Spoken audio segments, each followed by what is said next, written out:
बोलिए सतगुरुदेव की साहेब। इस सब संसार का सबसे ज्वलंत प्रश्न है, मैं क्या हूं? संसार क्या है? इसकी उत्पत्ति क्यों हुई? इसका कर्ता कौन है? यह प्रश्न बड़ा ज्वलंत प्रश्न है।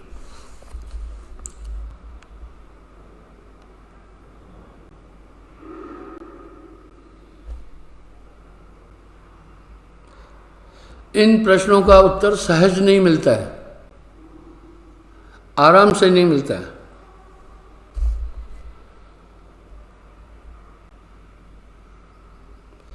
हे राम, जिस तरह कोई मनुष्य स्वप्न में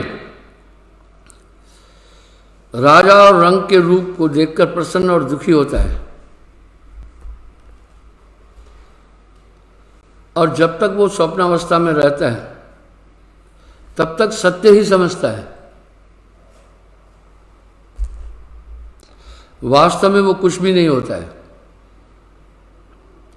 इस प्रकार ये संसार आकाश रूप है। देखने वाले को जो वस्तु दिखाई देती है उसके साथ उसका संयोग होता है, उसी को बंधन कहते हैं। एक बात तो बड़ी साफ साफ है,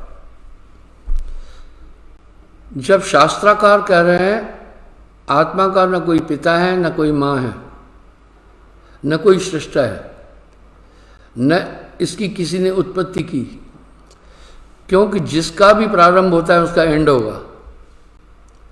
जैसे परमात्म तत्व, इसका आदि भी नहीं है, पर यह जगत जो शुरू में नहीं था, अंत में नहीं रहेगा, उसका मध्य में रहना भी असत्य है।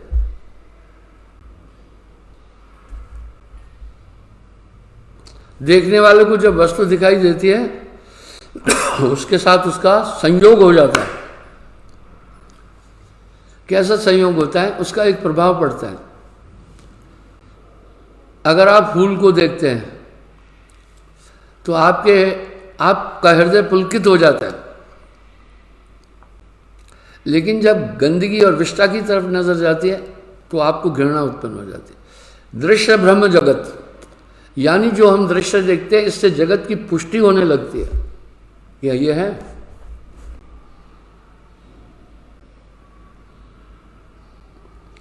और देखने वाले पदार्थ से उसका फिर संबंध स्थापित होता है, यही बंधन है। इसलिए दृश्य भ्रम, यह हम इंद्रियों के द्वारा ही अनुभव कर रहे हैं। हे राम, इसलिए जगत मिथ्या है, केवल हमारे चित्त की सुपूर्णा से ही इसका अस्तित्व है। इससे छुटकारा प्राप्त करने की स्थिति का नाम ही मोक्ष है। ना कहूं गया, ना कहूं आया, ना कुछ भया, न कुछ गया। जैसे स्वप्न में देखने वाली वस्तुएं स्वप्न अवस्था में नित्य प्रतीत होती है, जागृत में उनका अस्तित्व कुछ भी नहीं होता है। इसका मतलब है ये अवस्थाएं भी माया भी है।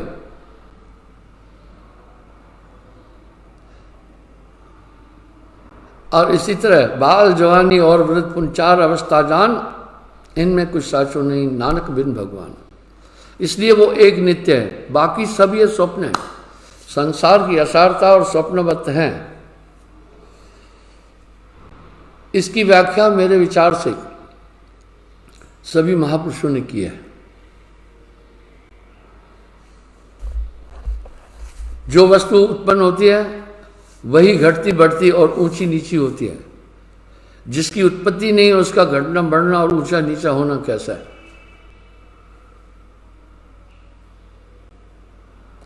यह समस्त जगत ब्रह्म रूप है। इसकी उत्पत्ति ब्रह्म से पृथक नहीं है। यह जगत भी ब्रह्मांड की है। साहिब के शब्द आम आदमी की भाषा में समझने वाले, जगत है रैन का सपना। ये तो रैन का सपना है।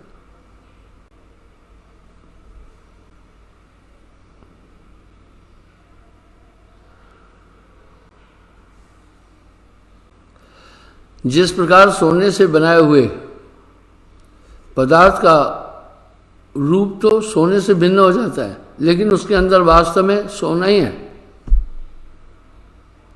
उस गहने का सोने से पृथक कोई अस्तित्व नहीं होता।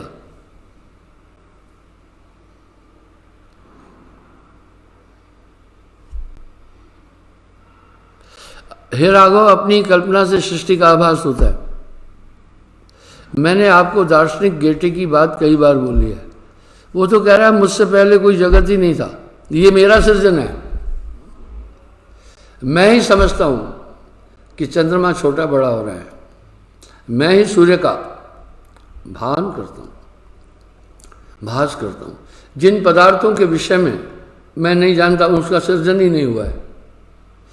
और यही बात साहब भी कह रहे हैं, तुम्हारे चित्त की कल्पना से ही जगत तुम्हें अनुभव हो रहा है।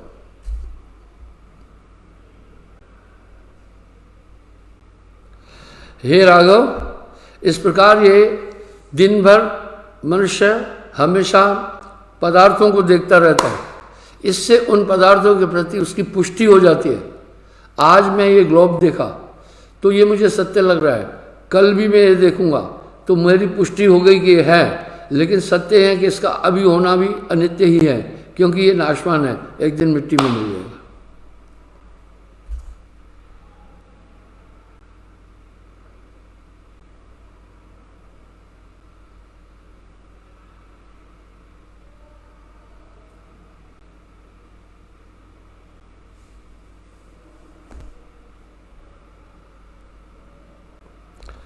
हे राम, जिस तरह कमल के डंठल में जब तक उसके बीज का नाश नहीं होता है, वो बार बार उत्पन्न होता रहेगा। इसी प्रकार जब तक मन में अज्ञान है, तब तक ये संसार का अस्तित्व रहेगा। मैं अपनी ओर से एक शब्द कई बार बोलता हूं, अज्ञान ही इस जगत की आत्मा है। ये जगत अज्ञान पर ही रुका हुआ है, अज्ञान इसकी आत्मा है।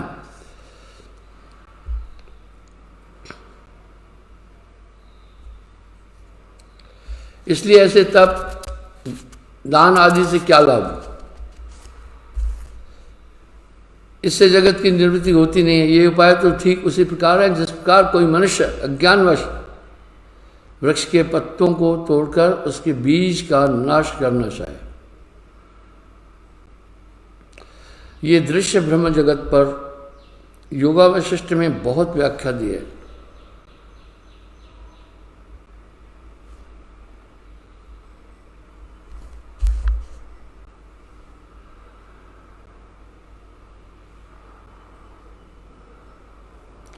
उससे उसको इन साधनों से कभी भी परम मोक्ष की प्राप्ति नहीं हो सकती है।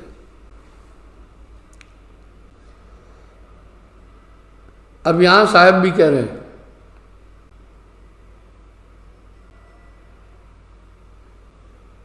काशी गया और द्वारका तीरथ सकल भ्रमत फिरा। यही वशिष्ठ जी भी बोल रहे हैं। और ये गोस्वामी जी रामायण में एक शब्द कह रहे हैं, इन उपायों से हम परम तत्व की प्राप्ति नहीं कर सकते हैं। जप तप व्रत यम नियम अपारा, श्रुति पुराण शुभ धर्म पुकारा। ये यम के नियम है। जो जो वस्तुएं गोचर हैं वो सब भौतिक है। हमारी इंद्रियां केवल भौतिक पदार्थों का भान कर सकती है। आंखों को अगर कहो कि तुम सुनो, ये नहीं सुन सकती है, इसमें ये जरिया नहीं है। अगर आप कानों को कहो बोलो, नहीं बोल सकते, उसमें ये तंत्र नहीं है। इस प्रकार हमारी कर्म ज्ञान इंद्रियां केवल भौतिक पदार्थों को देखती है। जब भी हम भौतिक वस्तुओं को देखते हैं तो हमारी आस्था उनमें दृढ़ होती जाती है, ये सही है सब। वशिष्ठ जी कह रहे हैं, राम, इसलिए दृश्य भ्रम जगत से ये जीवात्मा भ्रमित है।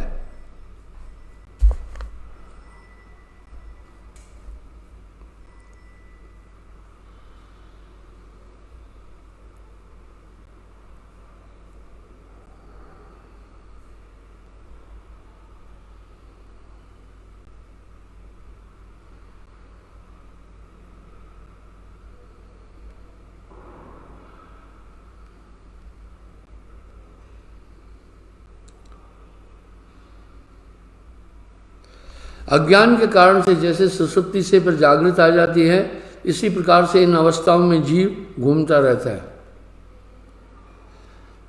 बिल्कुल जब आप स्वप्न में हैं तो स्वप्न की समस्त वस्तुएं आपको नित्य लगती हैं, जाग जाने पर उनका अस्तित्व ही नहीं होता। इस तरह ये जागृत अवस्था भी एक स्वप्न है। तभी तो नानक देव जी कह रहे हैं, ज्यों सपना पेखना जग रचना तिम जान, इसमें कछ साचो नहीं नानक साची मान। और साहब भी कह रहे हैं, जगत है रैन का सपना।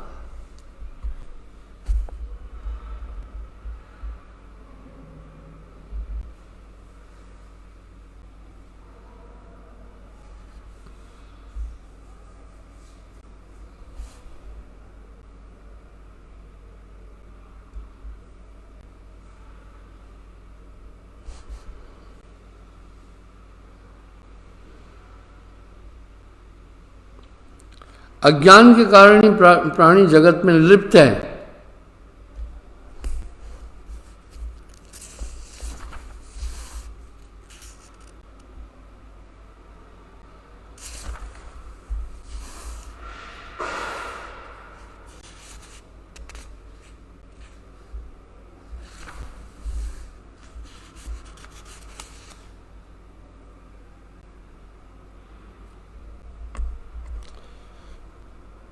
हे राम, भ्रांति के कारण यह जगत अधिभौतिक प्रतीत होता है, वहम के कारण।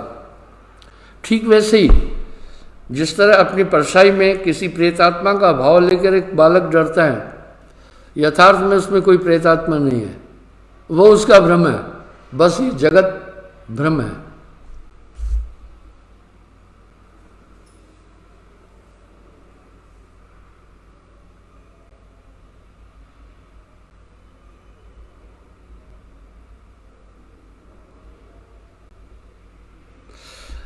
एवं यह समस्त विश्व मन में ही स्थित है। बड़ी विडंबना है। कहत कबीर सुनो भाई साधो, जगत बना है मन से। बस आपका बैरी मन के अलावा कोई नहीं है, इसलिए सुमरण इस पर अंकुश है। सुमरण का अभिप्राय क्या है? यहां केवल एकाग्रता है। आप पूर्ण एकाग्र जब हो जाते हैं तो मन की चंचलता वहां स्थिर हो जाती है। तभी साहेब वाणी में एक शब्द करें, जप तप संयम साधना सब सुमरण के मां है। कबीर जाने संत जन सुमरण सम कछु न है। मुझसे एक प्रश्नकर्ता ने एक अच्छा प्रश्न किया, महाराज क्या परमात्मा भी बाल बुद्धि रखते हैं कि तोते की तरह उसको रटते रहो प्रभु प्रभु प्रभु तब आ जाता है? वाह! मैंने कहा ना, ऐसा नहीं है। जैसा आप कह रहे हैं वैसा नहीं है। सुमरण तो एकाग्रता के निमित्त है। जैसे एक बटन है, बिजली जल रही है, बटन ऑफ कर दो तो बल्ब भी बुझ जाएगा। जिस समय आप सुमरण कर रहे हैं उस समय मन की चपलता शांत हो जाती है। तभी तो साहब कह रहे हैं ना, चिंता तो सतनाम की और न चितवे दास, जो कुछ चितवे नाम बिन वही काल की फांस। इसी कल्पनाओं के भंवर में ही जीव रात दिन उलझा रहता है। आप देखो कभी भी तो पल भर शांत नहीं हो रहा है।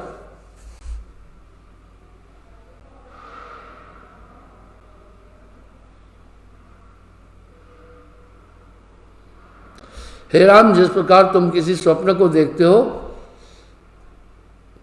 तब तुम्हारा मन ही तो स्वप्न का कारण होता है। उसी प्रकार जब जगत को भी समझो, निद्रावस्था में नित्य प्रति स्वप्न आना तो स्वाभाविक था, इसलिए इसका तो तुम्हें व्यक्तिगत अनुभव होता है ही है। इस वास्ते मैंने यह उदाहरण देकर तुम्हें समझाया, अस्त हे राघव, जगत का कारण एकमात्र मन है। कितनी स्पष्ट बात आ रही है। और यहां साहब का कितना सटीक शब्द है, कहत कबीर सुनो भाई साधो, जगत बना है मन से। और आगे क्या बोल रहे हैं? तेरा बैरी कोई भी नहीं है, तेरा बैरी मन है।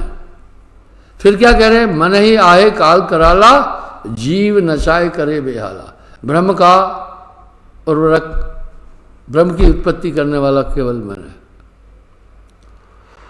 मन की तरंग मार दे बस हो गया भजन। इसलिए सहजे सहज प्राप्ति के लिए सुमरण एक बहुत सुंदर आयाम है।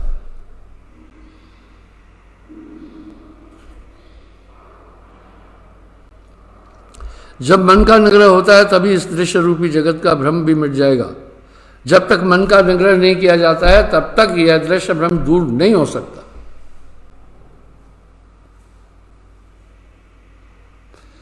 यहां साहब क्या कह रहे हैं?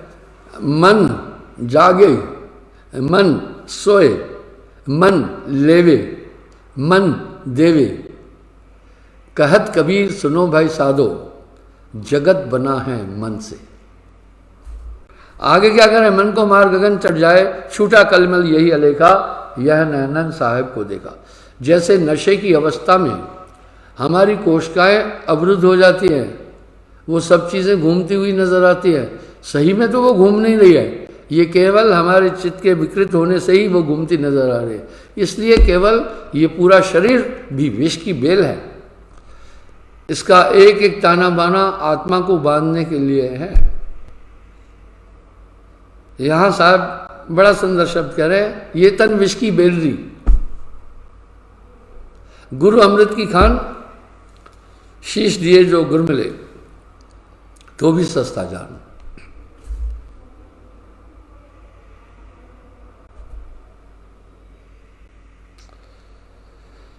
जब तक मन काबू नहीं होता तब तक शुद्ध ज्ञान की प्राप्ति नहीं हो सकती।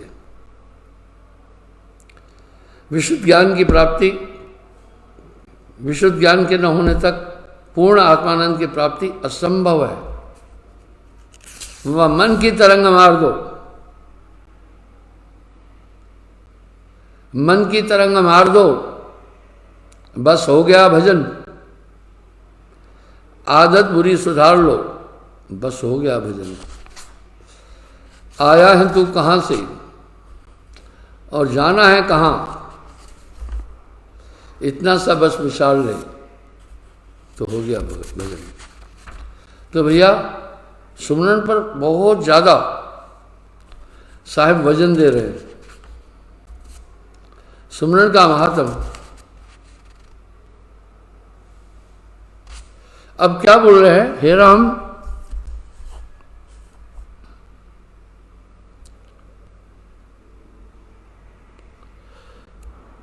इस भ्रम को दूर करने का अत्यंत कठिन है। जो मनुष्य अनेक प्रकार के तर्कों से तीर्थ यात्राएं करने और तप, ध्यान, यज्ञादि करने से इस भ्रम का निवारण करना चाहते हैं, वो अज्ञानी है। आप देख रहे हैं क्या बोल रहे हैं वशिष्ठ जी? हे राम,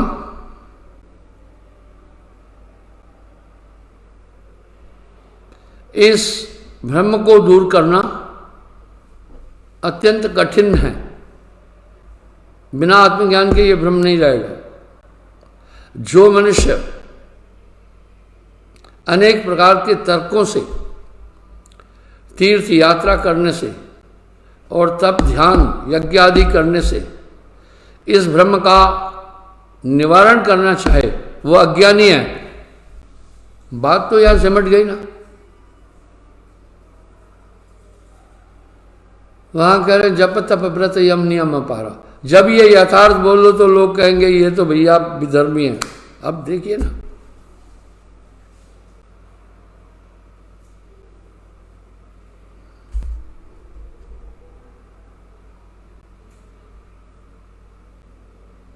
और इस प्रकार का कर्म करने से तो जगत के प्रति और आस्था बढ़ेगी। बस हम लोगों ने यही सोच रखा है, 4 परिक्रमाएं की, हमारा कल्याण हो जाएगा। सहज जन जानो साईं की प्रीति।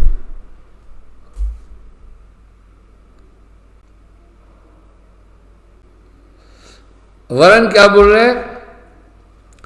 इस प्रकार के कार्य करने से तो और भी दृढ़ता बढ़ जाएगी जगत के पदार्थों में, और तुम आसक्त होते जाओगे।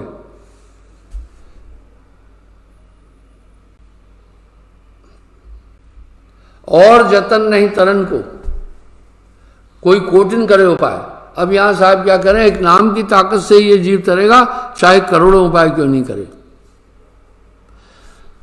नाम बिना मूर्ख सो कहिए, नाम बिना पापी सो लइए, नाम बिना सवित सो ही ना, नाम जाए सो जान सो संत प्रवीणा।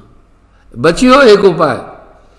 यहां साहब कह रहे एक ही उपाय है बचने का, सार नाम को पाए कि बस बात खत्म है। वहां पर जब वो ऐसा एक एलिमेंट है, गुरु आप में ड्रॉप करता है, तभी तो कहते हैं ना गुरु बिन ज्ञान न उपजे, नहीं हो सकता।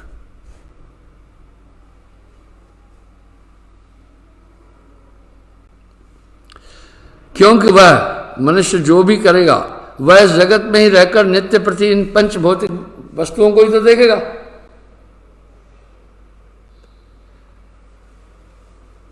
सुमरण सुरत संभाल कर, मुख से कछु ना बोल, बाहर के पट बंद कर और भीतर के पट खोल। अभी वशिष्ठ जी कह रहे हैं राम, इन क्रियाओं से तो जगत के प्रति और भी आस्था पुष्ट होती जाएगी, तुम और बनते जाओगे, मुक्ति नहीं हो सकती इन उपायों से। इसमें रहकर प्रतिक्षण यहां के दृश्यों का अवलोकन करने से उसकी आस्था जगत के प्रति कम न होकर दिन प्रतिदिन बढ़ती जाएगी।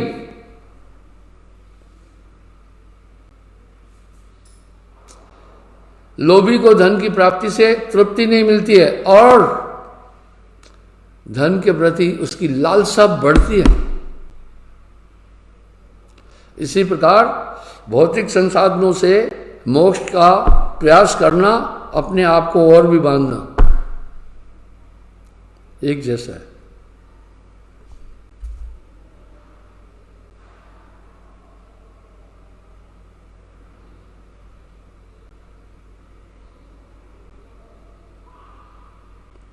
संसार के विषयों से उपराम होकर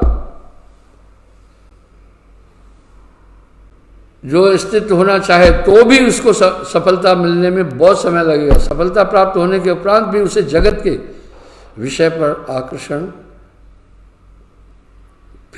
कर लेंगे, क्योंकि उसके मन की जगत विषयक भ्रांति पूर्ण रूप से नष्ट नहीं हुई।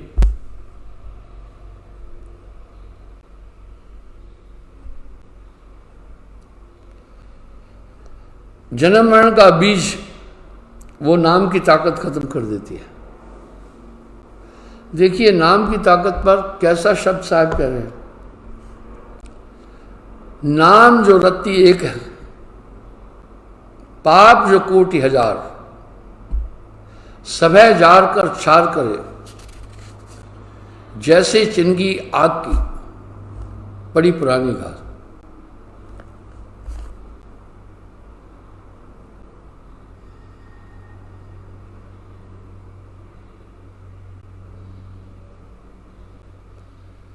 इसलिए जन्म मरण का जो बीज है वो कल्पनाएं हैं, बस बीज को भूंज दो फिर अंकुरित नहीं होगा। जय आशा तय बासा होई, बाको टार सके ना कोई।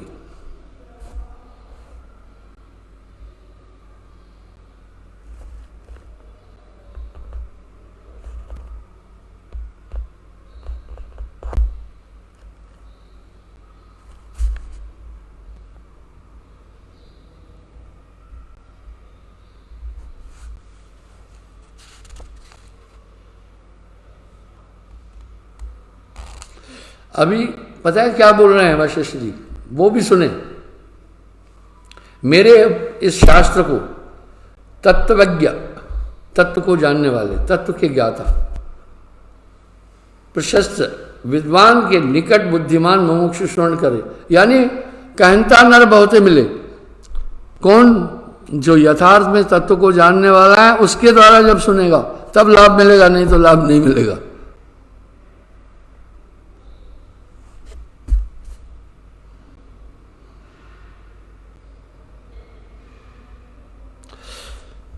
मैं अक्सर एक बात बोलता हूं, सत्संग से 3 लाभ प्राप्त होते हैं। अगर सत्संग की इतनी महिमा है तो उसका कारण है, 7 स्वर्ग अपि वर्ग, धरो तुला एक अंग, ताह सकल मिल नहीं तुले, जा क्षण लो सत्संग। 7 स्वर्ग अपि वर्ग, और भी जो कितने ज्ञान है वो भी प्राप्त हो जाए, लेकिन एक क्षण का सत्संग उन सब से भारी पड़ेगा। अब यहां सत्संग का प्रश्न आता है, वो क्या? सत्संग एक मुमुक्ष यानी तत्ववेता ही कर सकता है। यही तो वशिष्ठ जी कह रहे हैं, मेरे इस ग्रंथ को जब तत्व को प्राप्त किया हुआ व्यक्ति कहेगा तभी तुम्हें समझ में आएगा, नहीं तो नहीं आएगा। सत्संग के 3 बड़े प्रमुख लाभ हैं जब ऐसे तत्ववेता कहते हैं। पहला, उस समय वक्ता को या गुरु को आदमी देखता है तो वो ध्यान हो गया सबसे बड़ा, वो वहां कंसंट्रेट होता है, ध्यान मूलम गुरु रूपम। दूसरा, उनके शब्द बड़े बारीक और आपको वैसा आचरण करने के लिए बाध्य करेंगे। उनके शब्द स्वयं अपने में पूर्वक होते हैं। वो कैसे? मैं आपको एक बात सुनाता हूं। एक राजा अपने गुरु के पास गया। राजा ने गुरु से प्रार्थना की कि मेरा उत्तराधिकारी कोई नहीं है, मेरे मरने के बाद राज्य को कौन देखेगा, कृपा करो। महात्मा के आशीर्वाद से उसे पुत्र रत्न की प्राप्ति हुई। पुत्र थोड़ा थोड़ा बड़ा हुआ। पुत्र में एक दोष आ गया, वो अधिक मीठा खाने लगा। उसको शुगर शंकरा रोग हुआ। ये पहले भी था। इस शुगर को शंकरा रोग कहते हैं। इससे वो क्षीण और दुर्बल होने लगा। राजा ने बड़े वेदों से उपचार कराया, लेकिन बालक का रोग ठीक नहीं हो रहा था। हर वैद्य उसको बोलता था भाई मीठा खाना बंद करो, लेकिन बालक मीठा खाना नहीं छोड़ता था। अंतोगत्वा राजा अपने उसी पुत्र को महात्मा के पास ले गया। कहा, महाराज ये आप ही की कृपा से प्राप्त हुआ है और ये अभी नहीं बच पाएगा, इसको शंकरा रोग हो गया है, ये गुड़ खाना छोड़ता ही नहीं है। आप कृपा करो। कुछ बहुत समझाया, बड़ी यंत्रणा दी, ये नहीं छोड़ रहा है उसको, आप कृपा करो कुछ। महात्मा ने कहा तुम कल आना इसको लेकर, फिर मैं बताऊंगा। दूसरे दिन राजा अपने पुत्र को लेकर अपने गुरु महात्मा के पास फिर गया। महात्मा ने बालक को बोला, अरे बेटे तू गुड़ क्या खा रहा है? गुड़ खाने से तुम्हारे शरीर में शुगर की बीमारी हो गई, इससे तुम मर जाओगे। शुगर की बीमारी बड़ी डेंजर है, वो आपके 5 अंगों में से एक न एक पर हमला करेगा। या तो किडनी को ले लेगी शुगर, या तो लीवर को ले लेगी, या तो हार्ट को ले लेगी, या तो आई को ब्लाइंड कर देगी। आप आजकल वैज्ञानिक लोग पहले 4 वाइटल ऑर्गन बोल रहे थे, अब 5वां आंखों को शामिल किया है, क्योंकि आंखें नहीं तो संसार नहीं है। या तो आपको ब्लाइंड कर देगा, या तो ब्रेन हेमरेज कर देगा। इसके खाने से पूरा जीवन खत्म हो जाता है। अरे और भी अच्छे अच्छे पदार्थ है खाने के लिए बेटे, इसको छोड़ दो। लड़के ने कहा ठीक है महाराज, आज के बाद नहीं खाऊंगा कभी।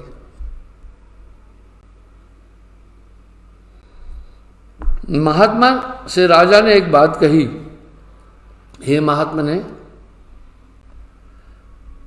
आपके पास मैं कल इस बच्चे को लाया था, यही बात कल ही क्यों नहीं समझा दी? महात्मा ने कहा, हे राजन, कल मैं खुद गुड़ खा रहा था, अगर मैं इसको कुछ कहना था तो इसके हृदय में यही भाव उठना था, ये तो खुद गुड़ खा रहा है, मुझे मना कर, प्रभाव नहीं पड़ना था। इसलिए मैंने क्या किया, आज मैं खुद संकल्प किया रात में कि आज के बाद गुड़ कभी नहीं खाऊंगा। इसलिए मेरी वाणी में एक ताकत आई, वो मेरी ताकत इसको विवश करेगी गुड़ का त्याग करने के लिए। यहां साहब एक शब्द कह रहे हैं, कहनता नर बहुते मिले,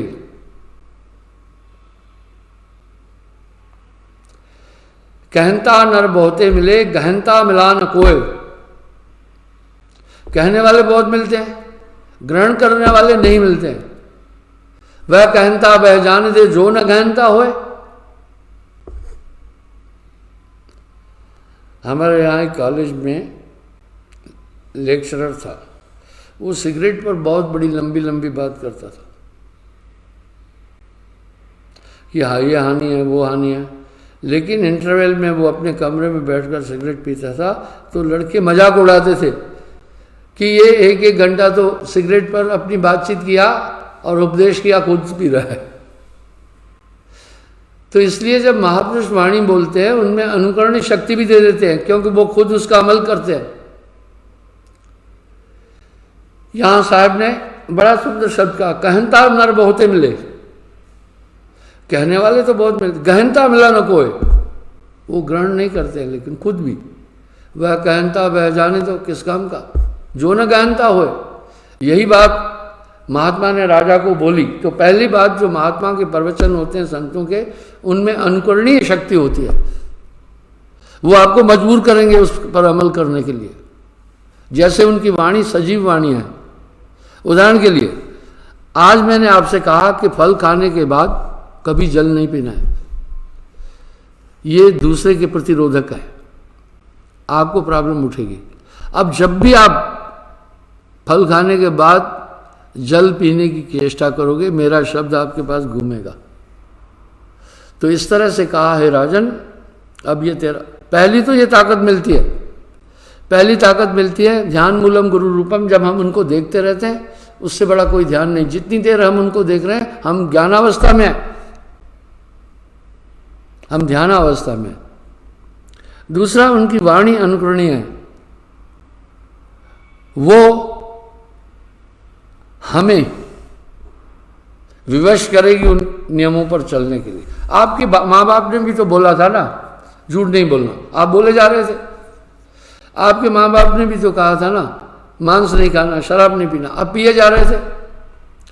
आपके माँ बाप ने भी तो बोला था ना कि आप गलत काम नहीं करो, आप किए जा रहे थे। पर जब मैंने आपको कहा ये सब चीज़ छोड़ दो, तो देखो आप अनुकरण कर रहे हैं कि नहीं कर रहे। यही बात वशिष्ठ जी बोल रहे हैं, हे राम, इसलिए तत्वज्ञ ही आदमी से श्रवण करने से तुम्हारे भ्रम की निवृत्ति होगी।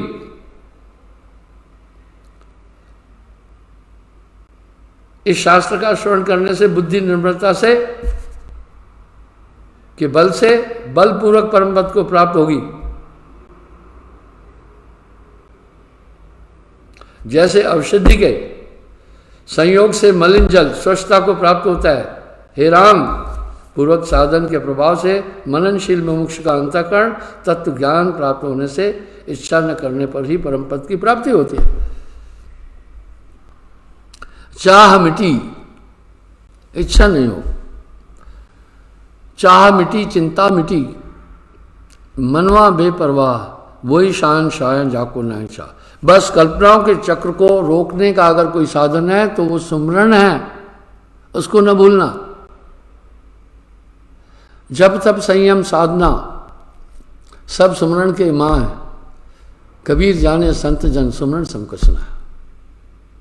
समय हो रहा है, कल पुनः मैं हाजिर हो जाऊंगा। 18 अप्रैल को मेरा 72वां जन्मदिन है। नामदान कब बोला है? और 19 अप्रैल को मैं नामदान दूंगा। वजह, पहले मैं ये 22 को बोला था, फिर मैंने इसको 20 को क्यों किया? कुछ लोगों ने कहा गुरुजी इतना लंबा टाइम कुछ लोग नहीं रुक पाते हैं, वो नामदान की प्राप्ति से वंचित रह जाते हैं। तो फिर मैंने 20 का रखा। बोला गुरुजी 16-17 का आएंगे, 5 दिन बाद ये नामदान होगा, 16 को आएंगे, 16, 17, 18, 19, 20।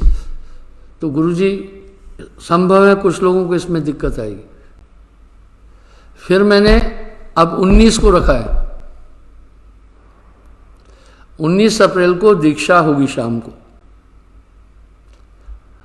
और 20 को मैं संगत को वैष्णो देवी जी से भी आगे कोड़ी है, जहाँ विश्व का सबसे ऊंचा पुल बन रहा है, और उस तरफ हमारे आश्रम में कुछ उनका अवलोकन कराऊंगा। इस तरह 1-2 दिन मैं लोगों को घुमाऊंगा। और जैसे वाघा में दोनों देशों की रिट्रीट रिवाली होती है, गेट हैं पास पास आईबी पर, ऐसे ही सुचेतगढ़ में भी है, जो आश्रम से मात्र 30 किलोमीटर दूर है। मैं आगंतुक सत्संगी भाइयों को वो भी दिखाऊंगा जहाँ से पाकिस्तान का गेट मात्र 20 फीट दूरी पर है। उनकी भी सेना वहाँ खड़ी है, हमारी भी। तो ये 18 अप्रैल के बाद 3-4 दिन मैं भ्रमण कराऊंगा जम्मू कश्मीर का, और किसी से कोई हम पैसा नहीं लेते हैं। हमारी अपनी गाड़ियाँ मेरी कौन सी हैं, आपकी हैं, उन्हीं से भ्रमण भी कराऊंगा। साहिब।